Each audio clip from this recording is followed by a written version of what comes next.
Right. Okay. Well, we'll just have to do the best we can. Okay. Hi. I'm really sorry about that. We just had some technical issues with the starting this, but anyway, I'm here to talk. My name's Stephen Slater, and I'm the archive producer of Apollo 11. So, I mean, if we start, first of all, who's actually seen the film? Not yet. And no one's seen the film, right? Well, I think maybe the first thing is I'll show you the trailer, and then yeah, that's probably a good first step. So I'm gonna have to. Here we go.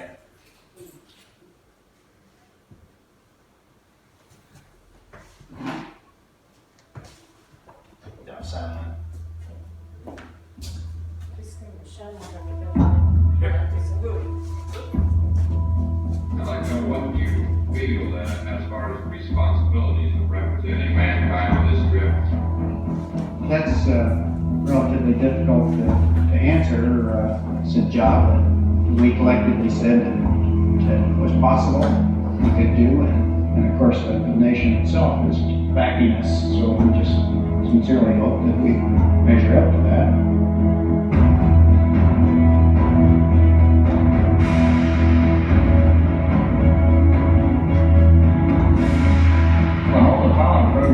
Designed to get 2 Americans to the lunar surface and back again very safely. The enormity of this event is something that only history will be able to judge. Apollo 11 has very simply been given the mission of carrying men to the moon, landing them there, and bringing them safely back.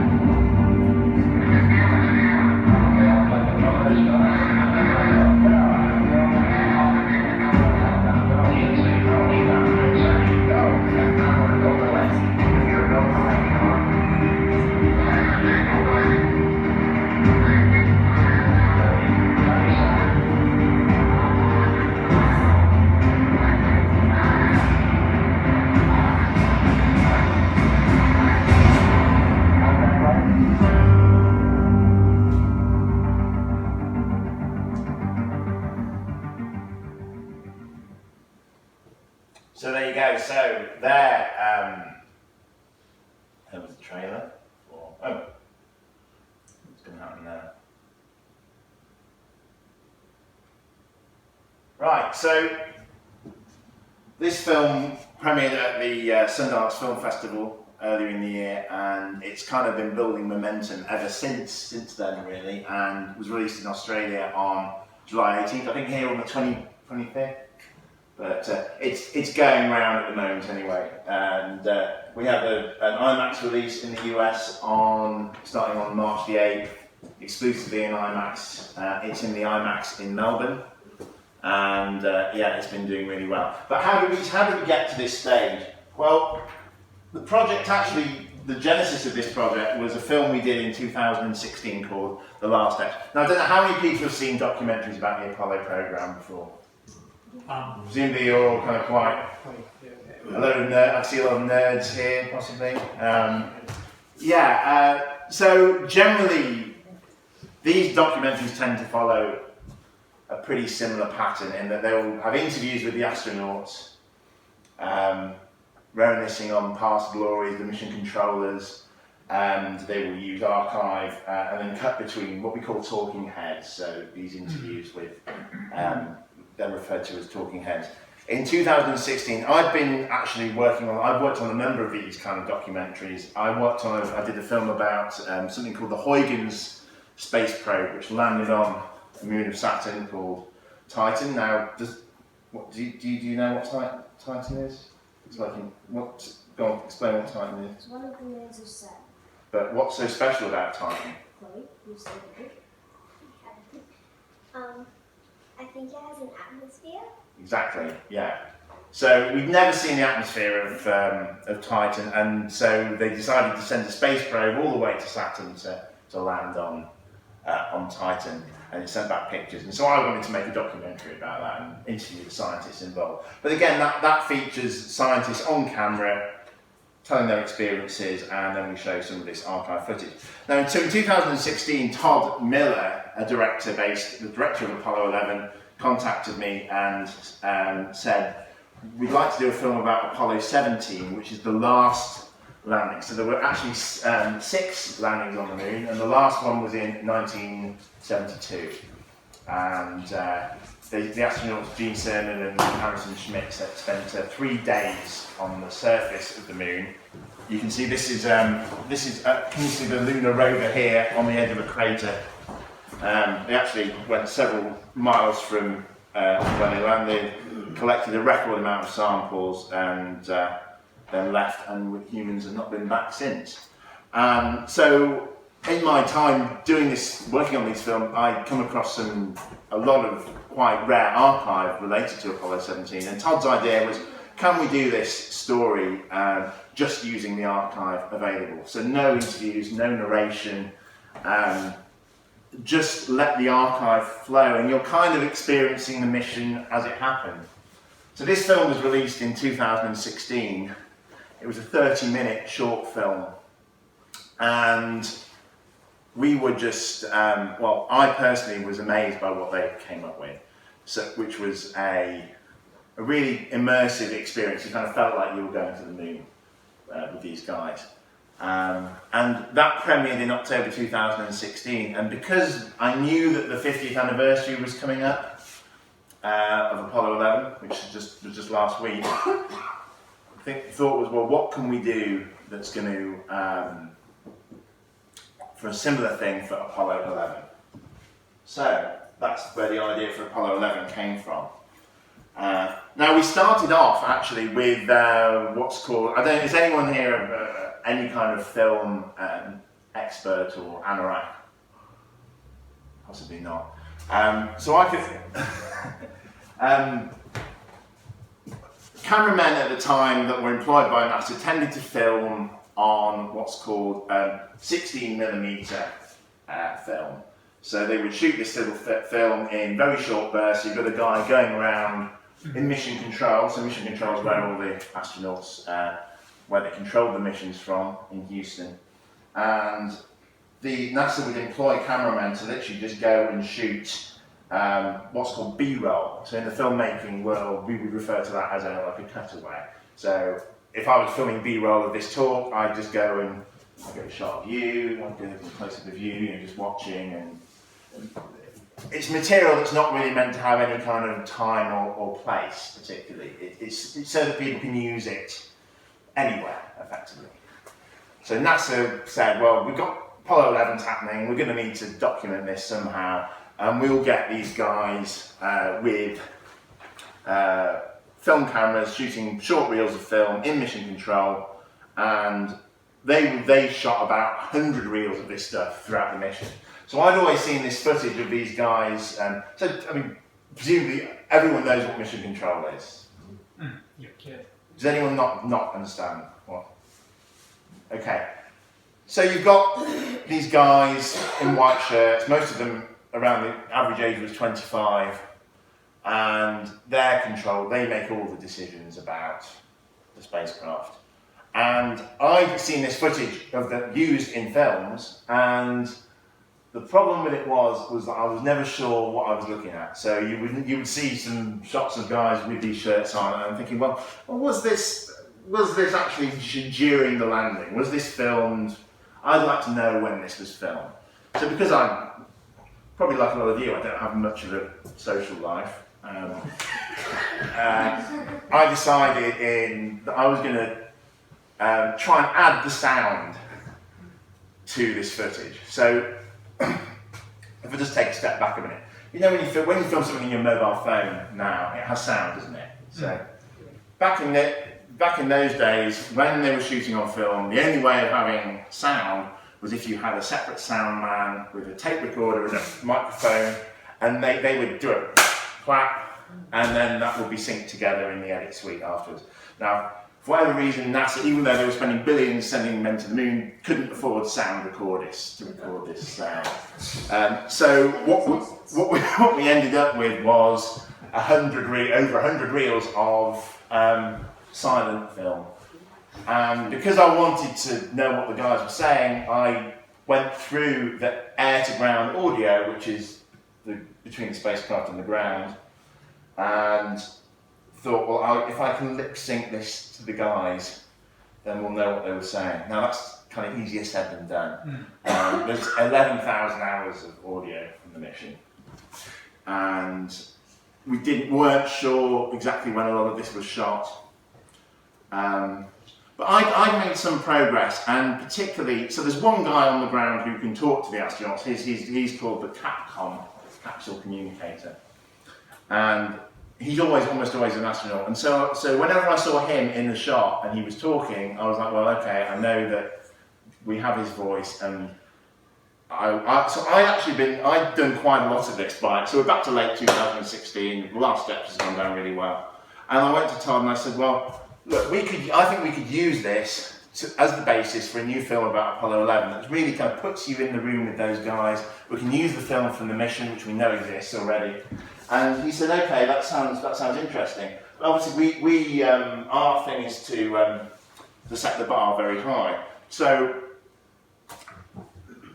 could we, as that caption says, could we capture the magnitude of this event using only the archive? Not interviewing Buzz Aldrin, Michael Collins, Gene Kranz, all these controllers who we've heard from again and again and again.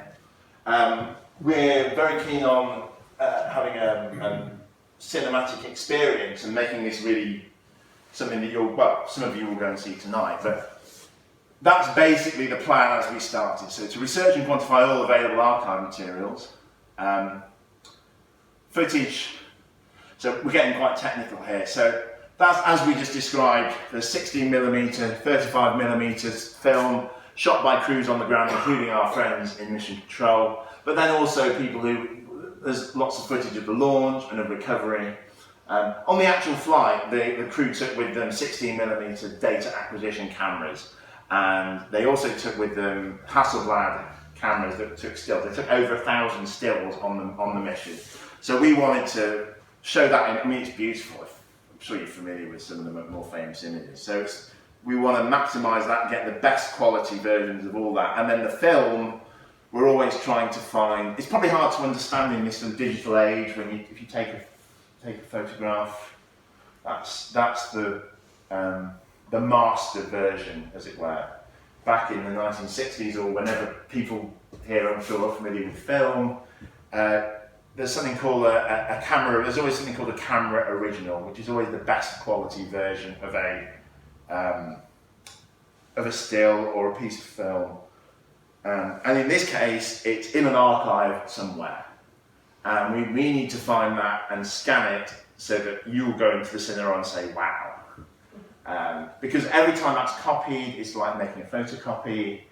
And actually, that's what had annoyed me over the years, is that we'd seen a lot of this film not how it should be seen, because it had been copied so many times.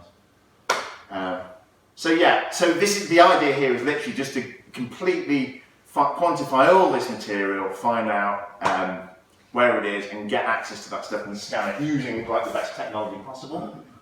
As I just said, in the highest possible quality. Now we working with a 4K scanner for this material, so that's I don't know how many people have a 4K television at home. Probably not very many. So we're actually trying to scan it at even higher resolution than, in that case, than it even recorded the image, so that you're seeing the best available.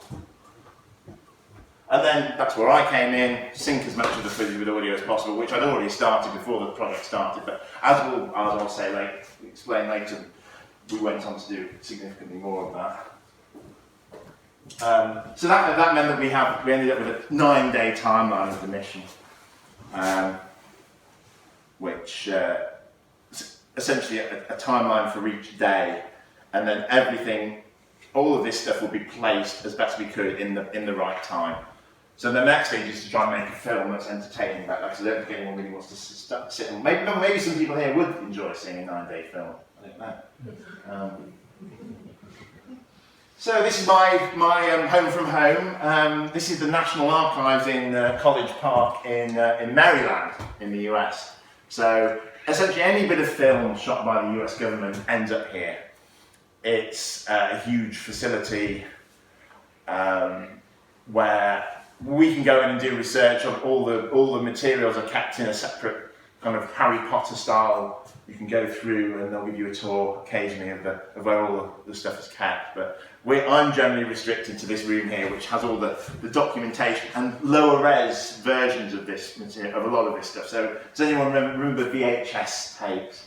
Yeah. They would have VHS copies of some of this stuff. So this is me in. Oh, okay. So I've yeah. I thought there was a picture of me. Okay, yeah, there we go. There's me.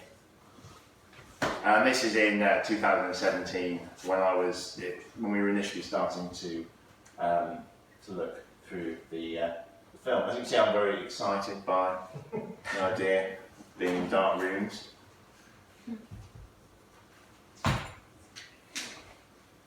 So, yeah, this research had begun in earnest in early 2017, and as I said before, we're dealing with material that we kind of know about. We just want to get it in the best quality possible and then do something new with it. And on May the 10th, 2017, I was at home in Sheffield, and we were waiting to hear from various people about how this project was going to get going. And we had an email from the head archivist, so the head geek basically at the National Archives, who's in control of all this stuff here. And we just asked, I tend to enjoy asking lots of questions, and we just asked, well, look, what might you have here that's not been, that people haven't seen before? And he came back and said, well, actually, as it happens, the other day we came across, we found 165 reels of 70mm film from the Apollo program, and about a third of this we think is related to Apollo 11. Now, has anyone even heard of 70mm film? Yeah. Okay. Do you want to give a quick explanation? It relates to the aspect ratio and the size of the film. 70mm film, 35mm film is obviously what it says. It's 35mm diagonal. 70mm film is a wider format film, like Spartacus or 2001 were filmed in. Has the wider aspect and much higher picture quality. Exactly. Lawrence of Arabia being classic 70mm. Very good, very good. So when you've been to these guys, you've been to an IMAX cinema, yeah? No. You know how big the big it is. Well, that's big because the film's big. It's actually, I think it's even bigger than 70mm. But 70mm was the prototype almost for IMAX film, and so they were using it in the 60s, as our friend at the back said, to film things like Lawrence of Arabia. The Sound of Music was filmed in 70mm, 2001. Has anyone seen 2001? I think Ben-Hur was the other classic 70mm, wasn't it? Yeah, well, 2001 is very boring. I don't recommend it. I had to study that at film school. What's it about? Does anyone know what it's about? It's alright, Hal. So, now, as someone who's steeped themselves in this material over the years, just finding out that this existed was amazing. But the next problem we had was going to be how are we going to scan this stuff. But if I take it, so what he's basically saying is this footage is available. In theory, we could scan it and we could use this for our film. And just from knowing that, it was like, well, this could be a lot bigger than I thought it was going to be, this film.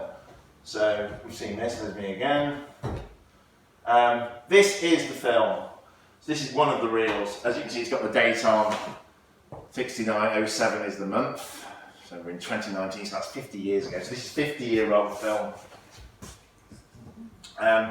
So it's very important we get these reels to, we have a facility, as I explained, where we can scan this material, and the plan was to scan this in 8K resolution and higher, which is actually higher than, the film's actually higher resolution than the human eye can see.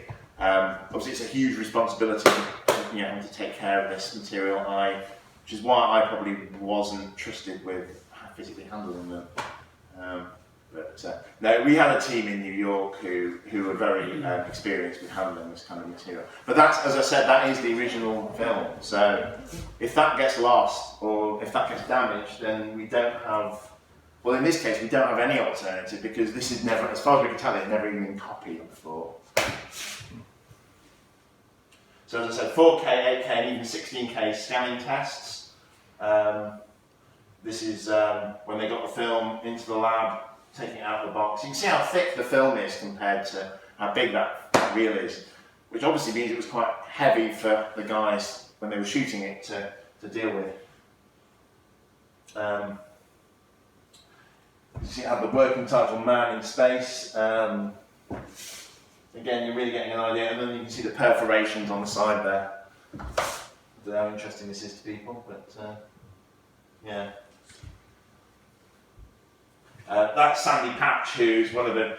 We actually had a team of people working around the clock scanning this stuff, but these are actually just some of the original tests, and this is what we saw. So this is the astronauts. Exactly, yeah. So this is in the suiting up room on the morning of the Apollo 11 launch. And there's Neil Armstrong.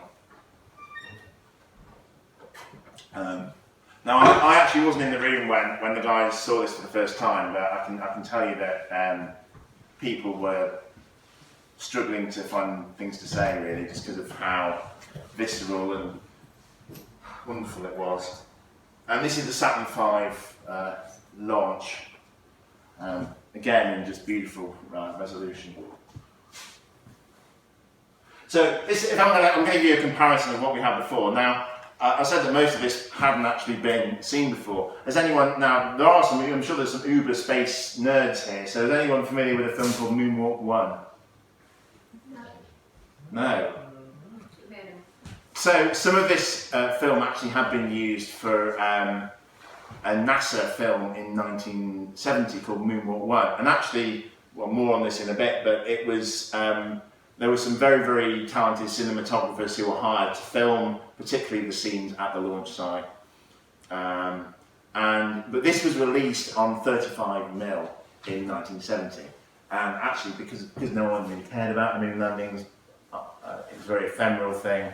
People moved on quite quickly, and actually all that had been in circulation was 35mm of the prints of this film. So this is kind of what was generally available.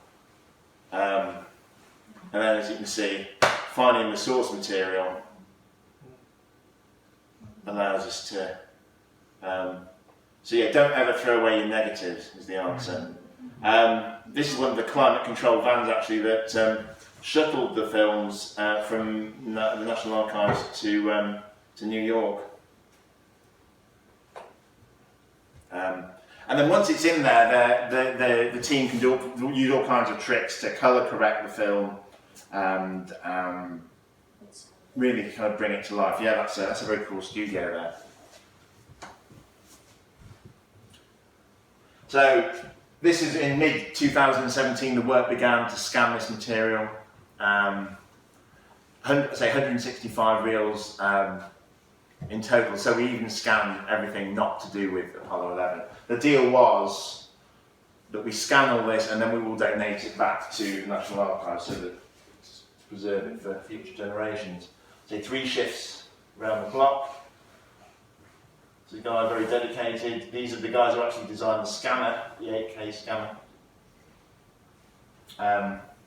And this is Todd Miller, the director, on the right, and Will Cox, who is in charge of the restoration team at Final Frame. So they put in some very, very long hours doing this. So when you say the scan, Stephen, each individual frame in the film had... Correct. So it's like, well, a flatbed scanner, you're obviously scanning one photograph. If you think of each frame of film as... Wow. They will scan that and then scan the next frame and then scan the next frame, and then that gives you an image sequence, and then you can run that at, well, 24 frames a second. So there's 24 frames. Sorry, go on. Yeah. What's it like stop motion? Well, it would be, that's the same kind of principle, but in that case, obviously it's filmed in real time. In that case, they'll take a picture and then they'll move the plasticine thing a little bit and then they'll take another picture. But it's the same. There's 24 frames per second. But this is much faster than animation. I mean, they could probably scan a reel of film in a few hours. But it's the best way of doing it so that you get the best quality rather than a telecine method, which I'm getting really technical here, but that was when you literally play the film in real time and it would capture it in real time. How are we doing for time, by the way? So I know we were a bit late starting. I don't know. 7:40. When do we need to be? The film doesn't start till 8:45. And how long does it take to get there? 8 minutes? Oh, probably 50, got to allow for parking due. 10 minutes? 15. I think it's time for another clip. I've been talking for so long. Yeah, you start late at your cinema too? Yeah, they will get pretty busy stuff, but still you'd allow time for parking. It's pretty busy on a Saturday night. Yeah. And yeah.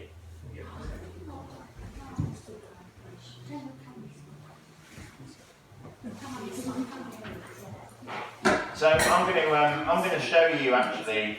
I'm just going to show you another clip from the film.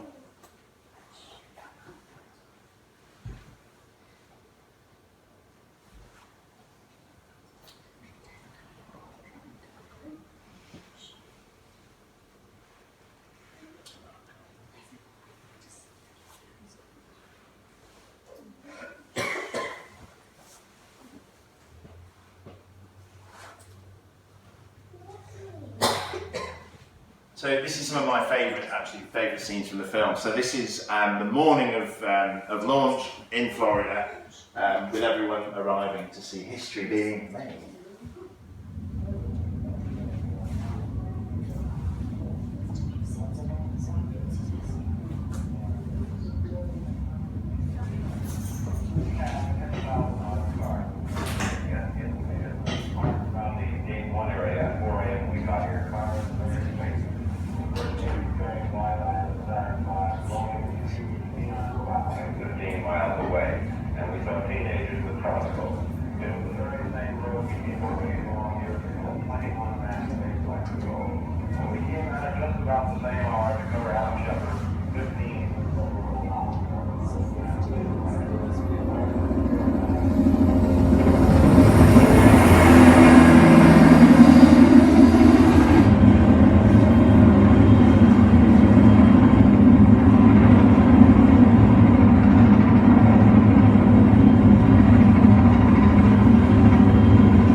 Who shot this footage? No, as I alluded to earlier, there was a film called Moonwalk 1.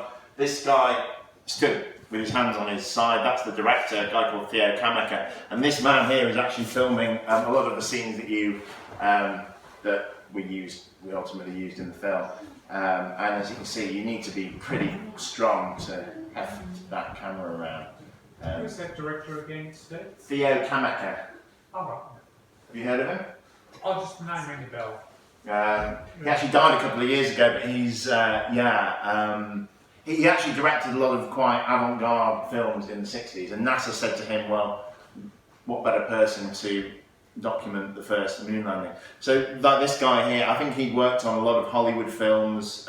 This actually man's called Urs Fiera. There's another cameraman called Yuri Sapanen who filmed a lot of those beach scenes that you just saw of the crowds. For some reason, they took this really seriously, and it's almost like I think of it as they were creating some kind of time capsule, so that in 50 years we could see what it was like to sort of experience this. This is them filming the Saturn V on the launch pad. That's actually the day before launch. This is again the shot that they're filming is actually in the film, and then so as well as this footage that's shot by guys remotely, we also had access to all this material shot by kind of cameras that were I'll say automated, but were on tracking mounts. So they would track the launch vehicle going up. And actually a lot of the reason this stuff was filmed was in case the rocket, there was a problem with the rocket, so that they could analyse the film and see what went wrong. But then nothing did go wrong. Oh, I've already given the ending away there. In the case of Apollo 11, nothing went wrong with the launch anyway. But as you can see, we actually found this footage of the guys testing these cameras. As you can see, they're on, and they would just track the vehicle as it's going up. I love some of this stuff, so you can see the workings. Unfortunately, as a lot of these guys were in their 50s and 60s probably when it was filmed, so they are no longer with us. I'm going to talk a bit about the audio that we used. So this is, we've talked earlier about the mission controllers and... Oh. Everything okay?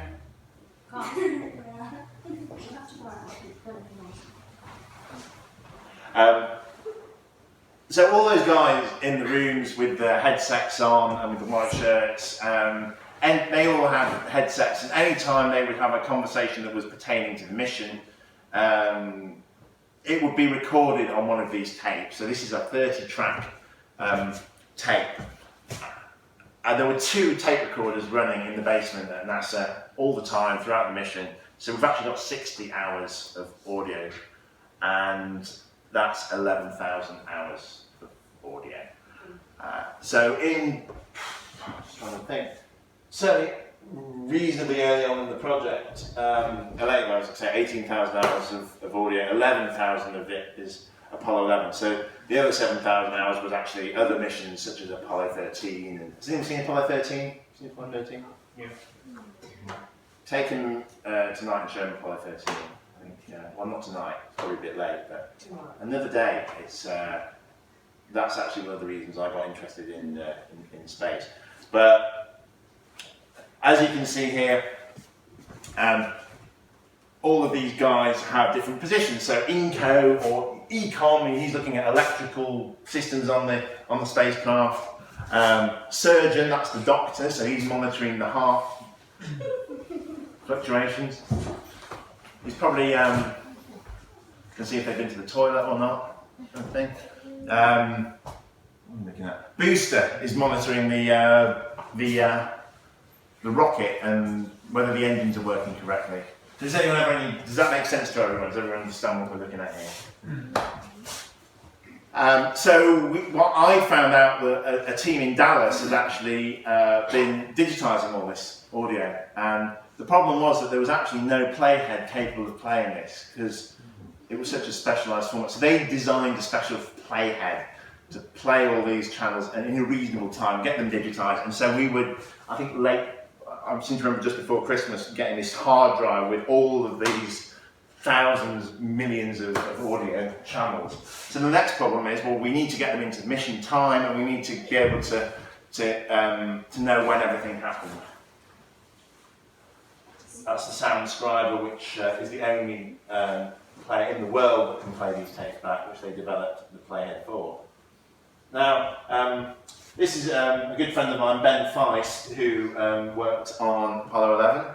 I don't know, has anyone seen the website apolloinrealtime.org? No. Okay. Well, I'll talk about that a bit more in a bit, if you like. But so, if I just explain the story of this first, Ben had originally done a site called apollo17.org. So that allowed you to go and go to any time in the Apollo 17 mission and experience it as it happened, listening to the audio and then watching the footage which I supplied to him. But in that case, we were just talking about the air-to-ground audio channel. So that's Houston, the one guy, the astronaut, and the crew would respond, and that's it. Because we don't have any of that 30-channel audio for Apollo 17, but now we had it for Apollo 11. So I gave it to Ben and said, look Ben, we've got a problem here, we need to get this into the right timeline so that we can use, no human on Earth can listen to 11,000 hours of audio. We need to get this into a time so we can go to the right times in the mission where something interesting is happening. So, well, we know at 102 hours or so they are landing on the moon. So there, we're going to really make an effort to get to dive deep into that area.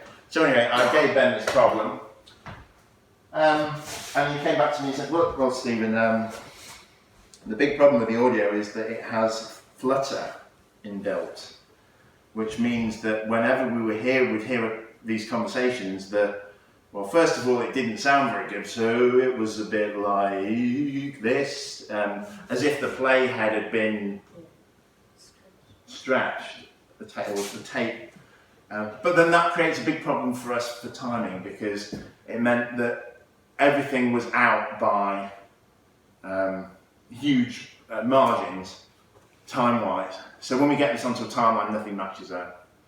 Now there was, I'm getting really technical here, there was a thing called a time code channel on one of these tapes, on one of these 30 channels, and Ben, with the help of some of his other friends who probably also don't have much of a social life, found a way of decoding that time code channel, applying that to all the other channels, which corrected for this deficiency. So that left us with, well, that's in Ben's word. We used the IRIG-B timecode on track 1 to fingerprint the distortion and correct it. The IRIG-B specs called for a 1 hertz carrier wave.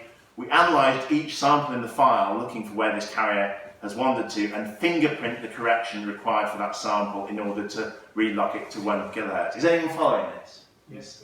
Okay. Sort of. Yeah, it's pretty, I don't understand it very well either. After doing this for the entire tape, we then apply this series of corrections to all of the adjacent tracks. This flattens out the speed variation across the entire tape, also incidentally correcting tape stretch along period time change effects, resulting in a perfectly timed remapped audio file that runs at the exact speed at which it was originally recorded. So he's a genius, he should win some kind of award for this. So that's what we end up with, and that's what I have to work with. And then the final element of that is that I take this audio and then I manually try and lip sync it to the footage. So I can show you an example. I'm going to have to go out of the show because of the technical issues. But how are we doing for time? Okay. How's everyone doing? Good. I have to wait.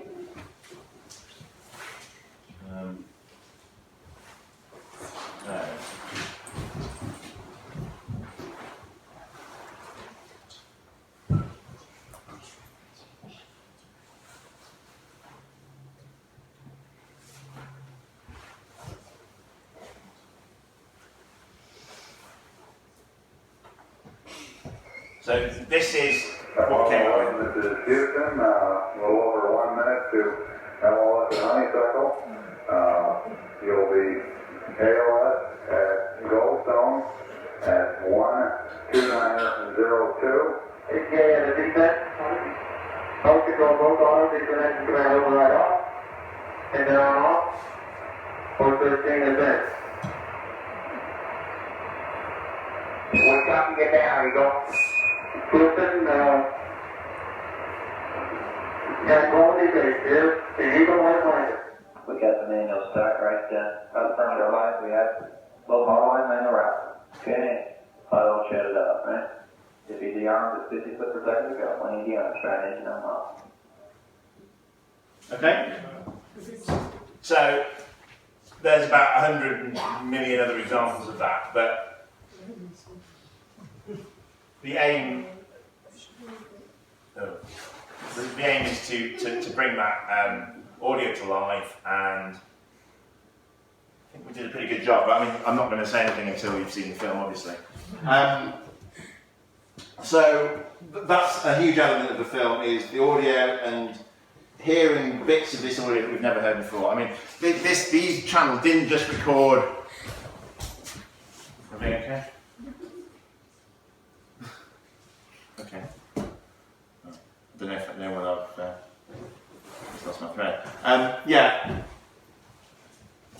It's mainly business of the flight, of course, but we found that they would sometimes just record their private conversations. So they would call home.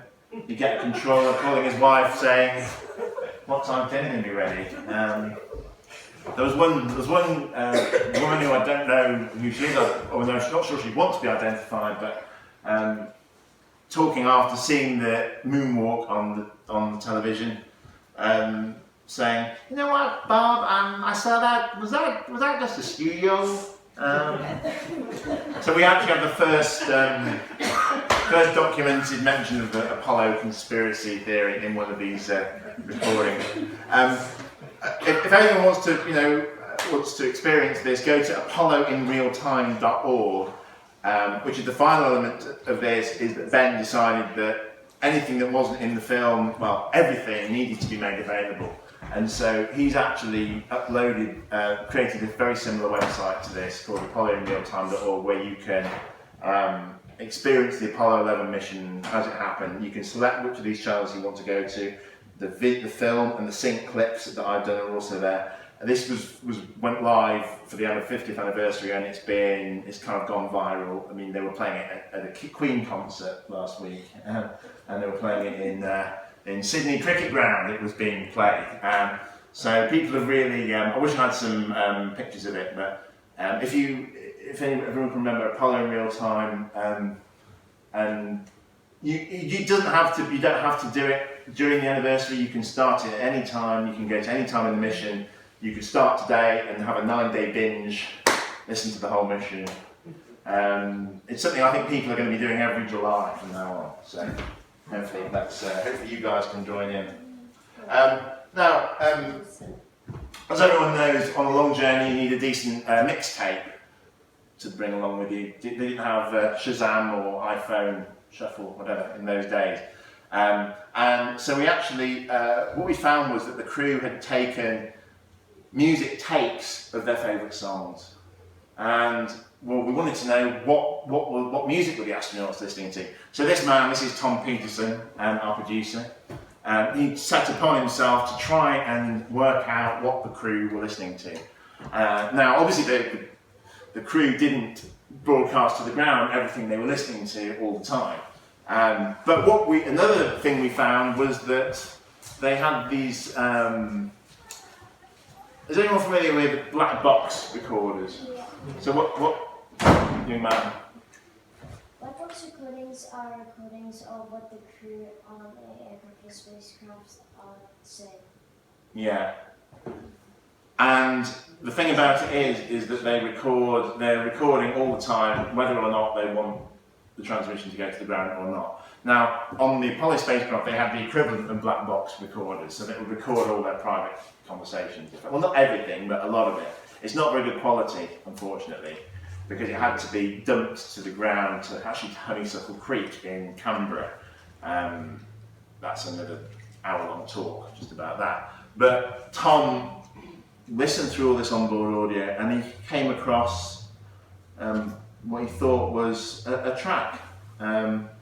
And it took days of software recognition, and eventually established that this was a country track called Mother Country, written by a guy called John Stewart, and it became a very important sequence in the film because we actually got the rights to use the track in the film.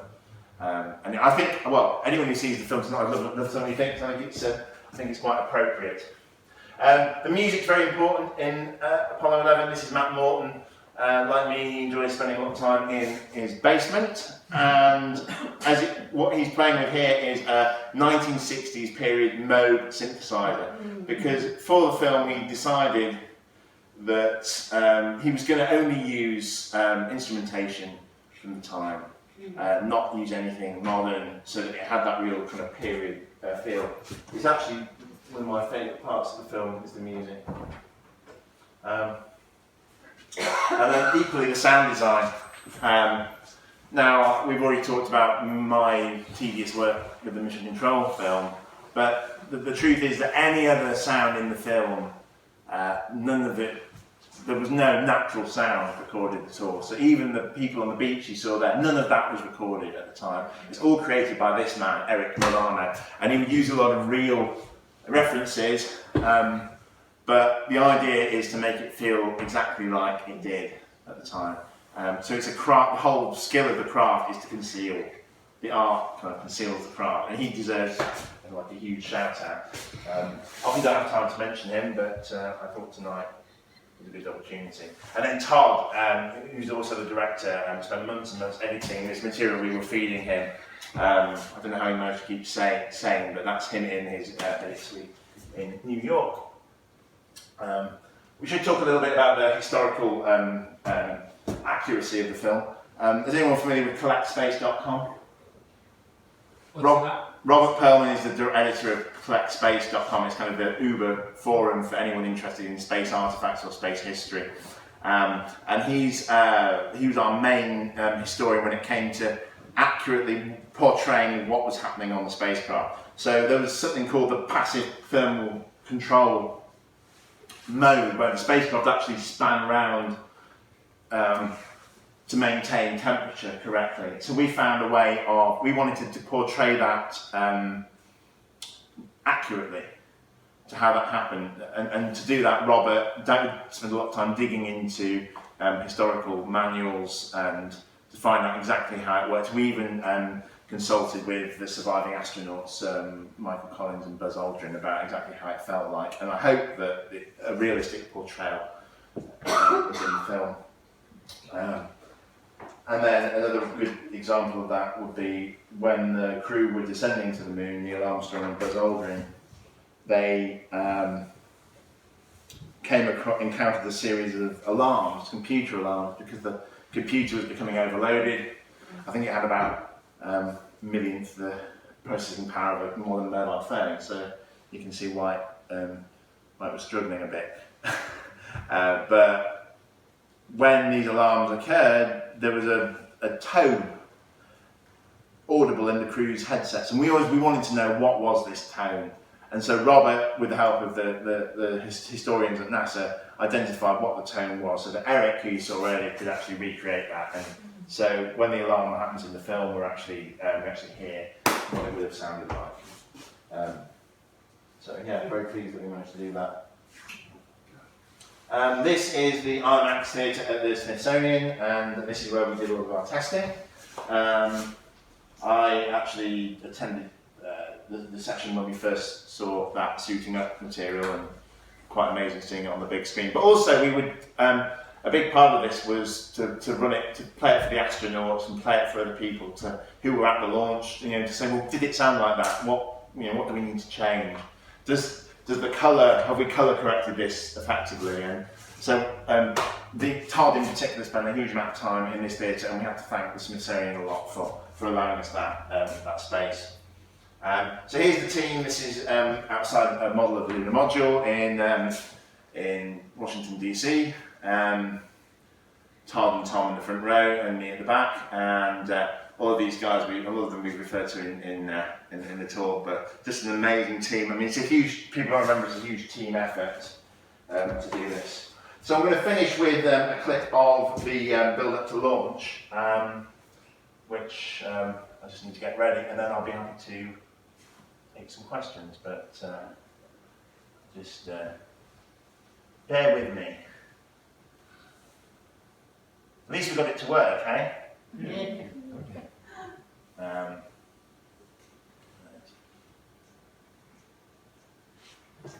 Yeah, we put a man on the moon, we can get a presentation to work, can't we? No, so, yeah. Unfortunately, the technology for the presentation is probably more complicated than the technology they use to get men on.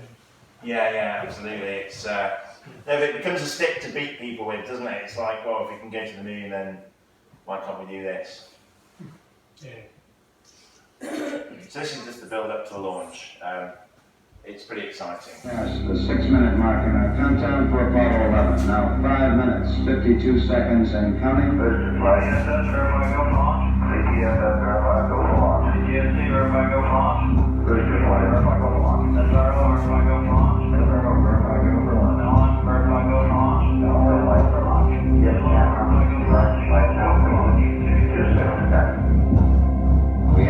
7.6 million pounds of thrust pushing the vehicle upward, a vehicle that weighs close to 6.5 million pounds. Right, there you go. Any questions? Thank you. Thank you, Stephen. I'm sorry about the technical issues, but I think possibly this has been around in Australia for a month and maybe it's giving it a go, so I don't know. No, thank you for Was that okay? thank you for toiling your way through that. And yeah, it all came together very well. Sure. Yeah, that was excellent. Really good. I'm looking forward to seeing the movie. Yeah. Do you know how many man years it took to do the whole project? To get Oh, the movie going? I couldn't give you a number, but I mean, we started in early 2017, so it's 2 years from then to it being premiering at Sundance. And you had a team there of about, what, 15 or so people?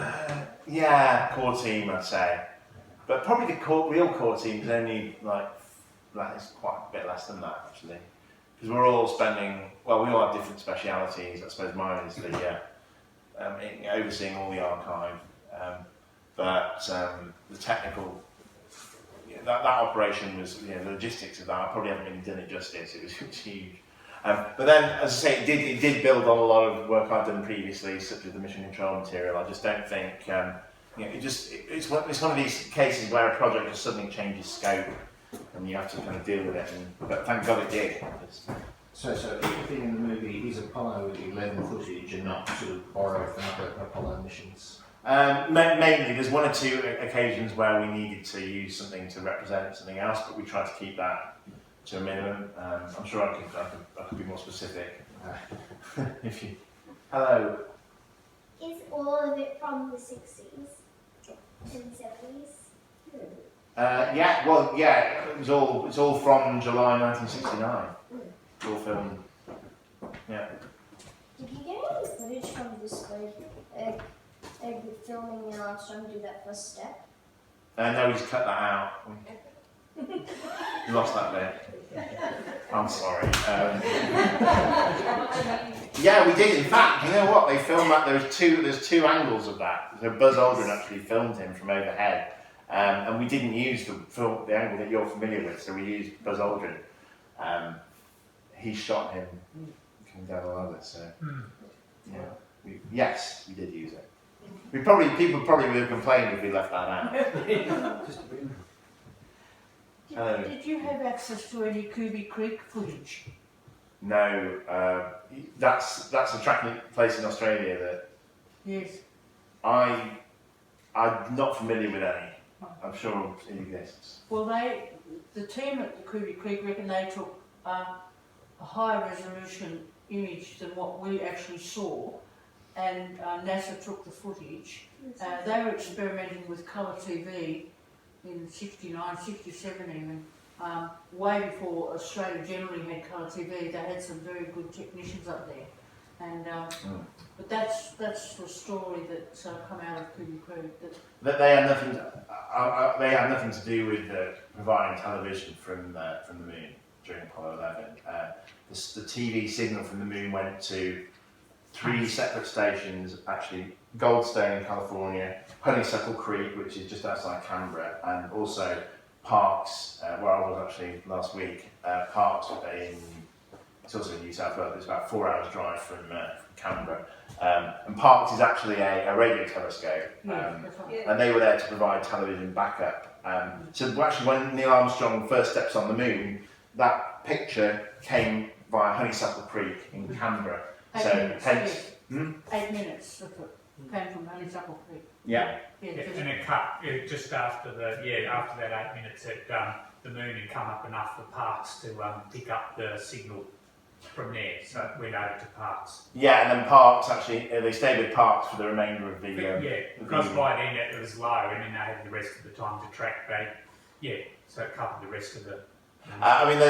We could get into a long discussion about this, but there's all kinds of variables in they were going with they tried to go with the feed in America initially, and unfortunately the guy who was operating that equipment didn't know what he was doing, and so at the start the picture was actually upside down. So they reminded me to put the switch on. Yeah, yeah. So you can, but if you listen to Ben, if you go to Ben's website, you can actually hear him saying, "Can you confirm your switch is in the correct position?" And I guess he was probably a bit more nervous than I was at the start of this talk. And he realised he got that wrong. Anyway. Another question? Did you use any footage from when the was separated?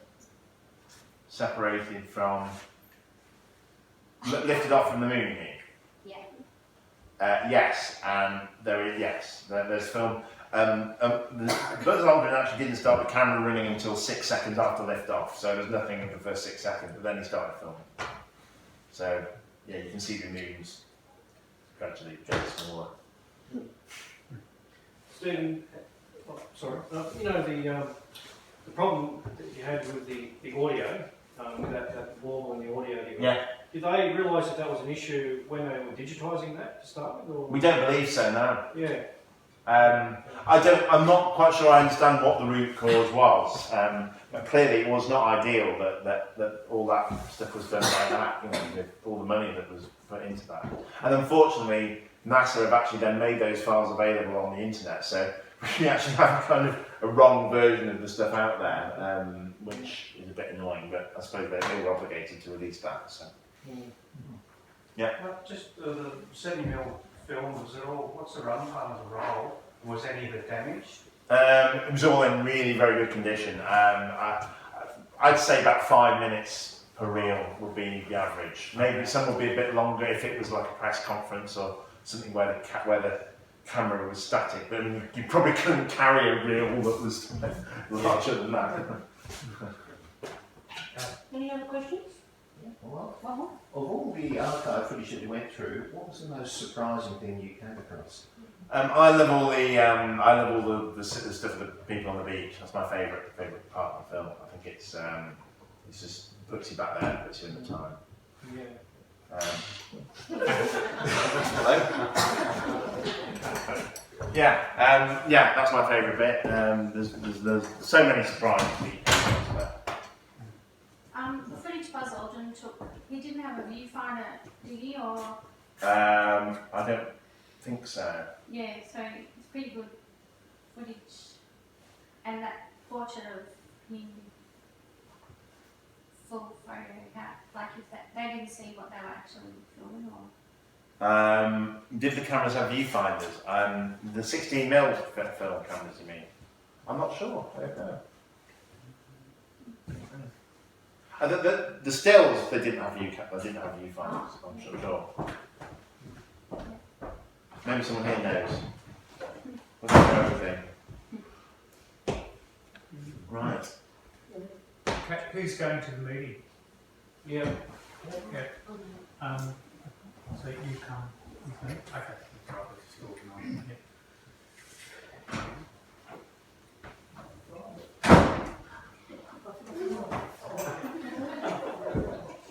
Yeah. So I don't know if we've even got time for any more questions, but obviously happy to take any. And then when we need to leave by. Well, thank you very much, Stephen, for coming at such short notice. This is a little token of our appreciation of your visit. You can only get these in Ballarat. Wow. Now the big problem now is how to not damage this on the flight home. Ballarat. Your socks inside for now. Yeah. Well, for those who are going on to the movie, 8:45 it starts, and Stephen's coming along for a while. We'll see how long he wants to sit in there. He's probably seen some of that footage quite a number of times. I see something new every time. I love sitting through screening. Yeah, but I don't promise to stay all the way through, but I will certainly take questions at the end. Yeah. So the cafe at the theatre closes at 9:30 or so. So I thought if anybody's got any questions afterwards, we could meet up in the Lane Cafe just next to the George Hotel there. So that's still open. Tea and coffee's closed, but the bar's still open. Okay, so thank you very much.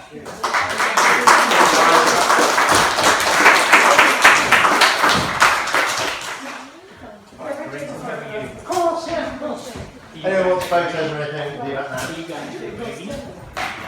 I do charge. Nearly as much for that half Buzz Aldrin, so you can